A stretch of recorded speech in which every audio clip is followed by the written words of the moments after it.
Ketika memutuskan untuk benar-benar berhenti Ya. dari karakter sebelumnya, apa ketakutan terbesar yang dirasakan sama Bang Bobi dan bagaimana Abang mengatasi rasa khawatir dan takut itu? Pasti pernah. Pernah. Eh, Nanti bayar biaya pendidikan anak gimana ya gitu. Terus kemudian kebutuhan buat tanggungan yang sebelumnya gimana ya kayak gitu. Cuman dibilang tadi Pak Ustadz, kita harus berpikir secara point of view helikopter tadi kan.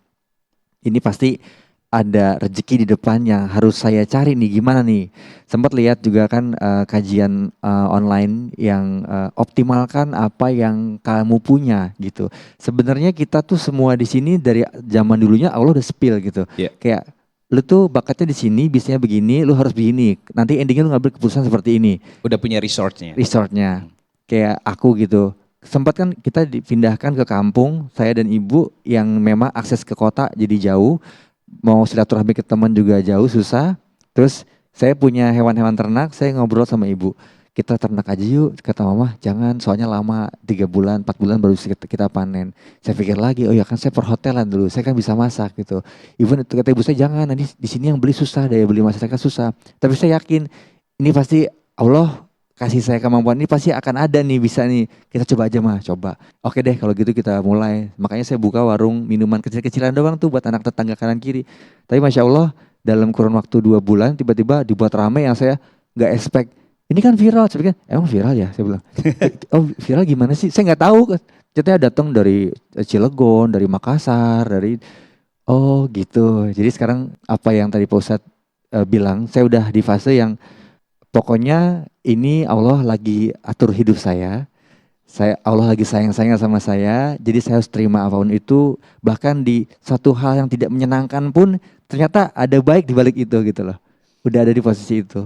Oke, jadi diberikan kebaikan-kebaikan sama Allah itu setelah ditarik sampai pada tempat yang baik ya Bang ya? Iya insya Allah, amin. Sebelumnya kan dibersih-bersihkan dulu. Betul. Termasuk di tahun 2022, kalau nggak salah setelah Abang 8 tahun berumah tangga. Iya. Kurang lebih ya. Betul. Membina rumah tangga, kan pernikahannya Bang Bobi harus berakhir, kandas. Di tengah proses hijrah yang sedang dijalani sama Bang Bobi. Nah, bagaimana Abang memandang ujian berat ini? Apakah sempat ada rasa kecewa dan mempertanyakan kenapa ini terjadi? Kecewa terhadap diri sendiri. Oke. Berarti saya memikirnya tuh kalau sekarang ditanya ya, oh saya belum jadi imam yang baik nih, oh sabar saya belum cukup nih, oh saya belum bisa menjadi contoh kepala rumah tangga yang memang job desk seutuhnya nih gitu. Kecewa sama Allah saya enggak ya, karena lagi-lagi saya dari dulu selalu berpikir kalau memang itu terjadi sama kita ya berarti itu udah bagian hak kita gitu. Saya cuman kecewa sama diri saya, kenapa saya dulu ngambil keputusan secepat itu. Berarti fokusnya Abang adalah untuk menata hati ya? Betul. Nah, boleh nggak dibagiin ke kita nih tips atau cara yang pernah dialami nih sehingga bisa melewati setiap masalahnya itu?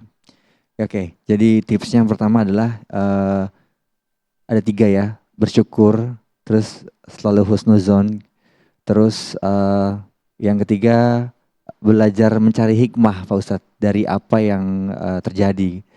Berarti memahami bahwa ujian adalah bahasa cinta dari Allah Subhanahu wa Ta'ala. Betul. Termasuk perihal ujian travel. Betul. Nah, travel yang pertama yang Abang bangun, betul, sama travel yang mengalami kebangkrutan, itu travel yang sama atau yang beda? Beda Ustadz. Yang beda? Beda. Bisa diceritakan gimana yang membangun awal dan kemudian travel yang kedua mengalami kebangkrutan Bang? Oke, travel pertama. Dengan sahabat Abang kan ya? Iya, sahabat saya namanya Irfan. Kami ketemukan sama Allah. Saya beli tiket, lalu kemudian tiket online zaman dulu belum ada aplikasi ya. Kopi darat, lalu kemudian kita dipertemukan lagi dengan orang yang berjualan travel umroh. Kemudian dikasih saran bikin travel umroh. Kemudian nanti kamu kan bisa juga sering-sering ke Baitullah dan lain-lain. Tek pikiran saya, oh iya saya pengen deh mudah-mudahan jadi wasilah jembatan orang beribadah gitu kan. Terus kemudian berjalan setahun 2 tahun. Itu kita modal gak ada, kurang. Awal-awal kita kepedean bikin paket. Terus kemudian gak ada yang daftar. Akhirnya tukang sapu, tetangga, keluarga, ponakan semua berangkat dulu. Rugi di awal dulu, modal di awal. Yang penting dapat konten istilahnya ya, gitu. Berjalan dengan waktu, semua berjalan, kena corona, gitu. Akhirnya kita beralih jualan perlengkapan corona waktu itu. Akhirnya tetap bisa berjalan buat bayar karyawan.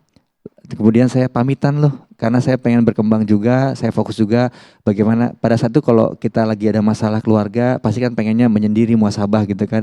Udah daripada saya terbebani dengan masalah travel juga, saya pamitan, saya bilang ya wis, akhirnya pamitan. Qadarullahnya Allah pertemukan lagi dengan salah satu teman trip saya waktu itu ke Turki. Beliau ngajakin saya, nyari-nyari saya 6 bulan. Bob, saya pengen bikin travel sama kamu. Berjalan 2022 sampai 2025, ternyata pas dihitung kami rugi sekitar 22 miliar lebih lah gitu, dan harus saya tanggung semua sendiri gitu. Tapi saya nggak boleh, sempat ya namanya manusia kecewa ya, jadi itu dia belajar ikhlas. Walaupun partnernya yang travel kedua ini dalam artian cuci tangan, betul, nggak ikut menanggung kerugian yang terjadi ya Bang ya. Oke, apa yang membuat Abang akhirnya mau mempertanggungjawabkan semuanya? Tadi Abang cerita melepaskan semua aset ya? Betul. Ya mobil, rumah saya lepas semua gitu. Ini masih ada sanggutan yang belum saya selesaikan. Kalau rumah yang saya tempatin sekarang pun misalnya harus dilepas, wallahi saya ikhlas ridho gitu. Ini masih dalam doa saya juga, yang apalah yang memang Allah mudahkan untuk bisa menyelesaikan, karena nggak mau jadi beban buat saya gitu. Jadi saya harus ngelepas itu semua, harus ridho. Pokoknya saya udah siap dengan kondisi apapun itu Pak Ustadz yang Allah kasih. Oke, kan Abang sekarang memulai semuanya kembali bukan dari nol. Saya bisa melihatnya seperti dari minus Bang. Ya, betul. Karena betul-betul dilepas semuanya habis, pakaian kemewahannya yang sempat dititipkan oleh Allah, bisnis yang berjalan juga diambil lagi sama Allah gitu kan. Justru sekarang malah fokus sama bisnis kuliner. Betul. Yang tadi Abang ceritakan. Yaitu sebuah warung kopi di daerah Bogor, namanya Warung Kopi Kaso. Bagaimana rasanya dan apa yang Abang rasakan ketika bertransisi dari sebuah panggung besar, kemudian bisnis travel yang setiap bulan diperkenankan sama Allah untuk berangkat umroh dan bahkan sudah sampai ke Aqsa, ke kehidupan yang jauh lebih sederhana. Apa yang Abang rasakan dalam proses transisi itu? Kalau sedih sih pasti Pak Ustadz ya, karena kita dulu kalau keluar kota di panggung dilulukan gitu kan, terus orang rebutan minta foto gitu, ada kepuasan hati sedikit di situ. Sekarang tiba-tiba habis semua. Kalau kemana-mana sekarang awal saya antara pede dan enggak Pak Ustadz. Jadi saya pakai helm, kacamata, masker, jalan. Tapi Allah bilang nggak bisa gitu Bob, lu tetap harus orang tahu gitu. Sekarang saya tetap di kampung, akhirnya jadi center of point di sana gitu. Iya, kamu bi gitu. Jadi kesedihan itu ada tapi nggak lama gitu. Nyesek pasti ada. Saya pikir apa yang sudah hilang itu dapatnya dari Allah, diambil lagi sama Allah. Saya harus ikhlas. Saya cuma pengen cepat urusan saya ini tentang perjamahan yang masih ada tertunda, belum terselesaikan, itu selesai. Biar saya lebih tenang ibadahnya, gitu aja sih. Allah mudahkan, Allah lancarkan. Amin, amin. Tadi Bang Bobi juga cerita sekarang tinggal sama ibu. Betul. Ya, tentu ada peran besar dari seorang ibu. Ada nggak sih wasiat yang beliau sampaikan dan doa yang beliau ceritakan kepada Bang Bobi, yang akhirnya menguatkan Bang Bobi dengan langkah yang tadinya harus dalam tanda kutip masih sempat malu-malu, pada akhirnya sekarang sudah mulai jadi diri sendiri. Ya, ibu saya bilang kita meninggal itu nggak bawa apa-apa selain amal. Jadi udah dunia makin tua, dia bilang, kumpulkan amal sebanyak-banyaknya nak, gitu. Mama nggak minta apa-apa, mau pengen Bobi jadi orang baik, bisa anak-anak juga sehat-sehat. Insya Allah Mama ridho dengan keadaan Bobi yang sekarang gitu. Bahkan sampai saking ridhonya, apa-apa yang sudah saya belikan ke ibu saya, cincin, gelang, kalung, sempat dipakai untuk bertahan hidup kan. Jual satu, habis support lagi dari ibu. Kemana-mana tuh, awal-awal kita membuka warung, dia ngikutin motor walaupun kakinya sakit itu. Nemenin ke pasar, ini loh beli bawang di sini, beli cabai di sini, Masya Allah. Dia cuma satu, jangan tinggalin sholat, sama doain orang tua gitu. Itu aja sih. Ibu itu selalu istimewa memang. Dan dunia boleh hancur, tapi ketika ada ibu yang menjadi support system kita dan mendoakan kita, semua akan bisa terlewati dengan mudah. Amin, amin. Baik, sahabat jiwa yang ada di studio, ada yang ingin bertanya silakan angkat tangan. Silakan Mbak. Assalamualaikum Pak Ustadz. Waalaikumsalam warahmatullahi wabarakatuh. Izin bertanya. Siap. Di sini kan saya sedang dalam proses hijrah. Cuma kenapa pada saat saya melakukan proses itu kayaknya berat banget. Ada aja cobaannya, apalagi dalam hal rezeki.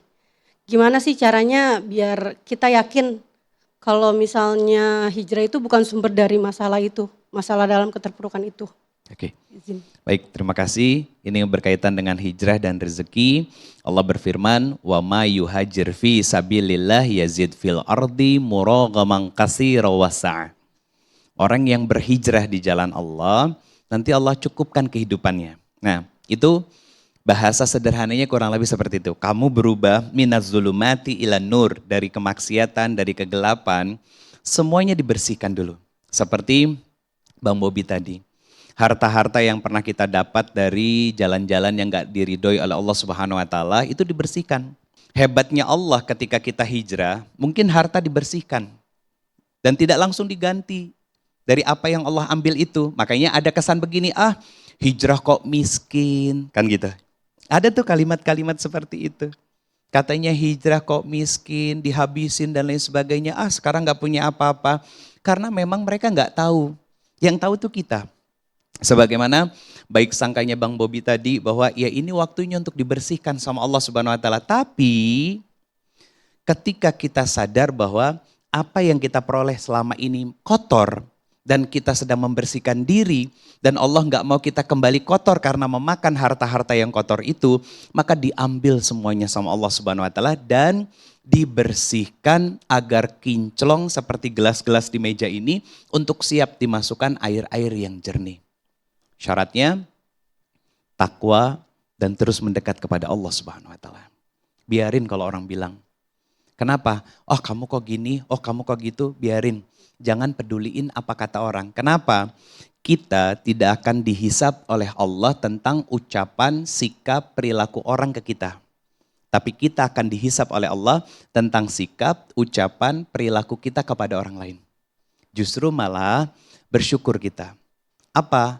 Dapat transferan pahala karena banyak orang yang julid sama kita. Oke? Itu kuncinya. Terus aja deketin sama Allah, ibadah diperbaiki, semakin dekat dengan Allah, hati semakin lapang. Yang kita dapatkan apa? Makin tenang. Kalau udah makin tenang, nanti jalan-jalan rezeki itu akan mudah dan dimudahkan sama Allah Subhanahu wa taala. Asalkan kita yakin tanpa ragu bahwa Allah itu Ar-Razzaq, Allah Al-Ghani, Allah Al-Mughni. Mudah buat Allah memberikan dan mudah untuk Allah mencabut dan mengembalikan dengan rezeki-rezeki yang jauh lebih halal, jauh lebih thayyib dan jauh lebih berkah dalam kehidupan kita. Kuncinya takwa dan terus perbaiki hubungan kita dengan Allah Subhanahu wa taala. Wallahu a'lam bishawab.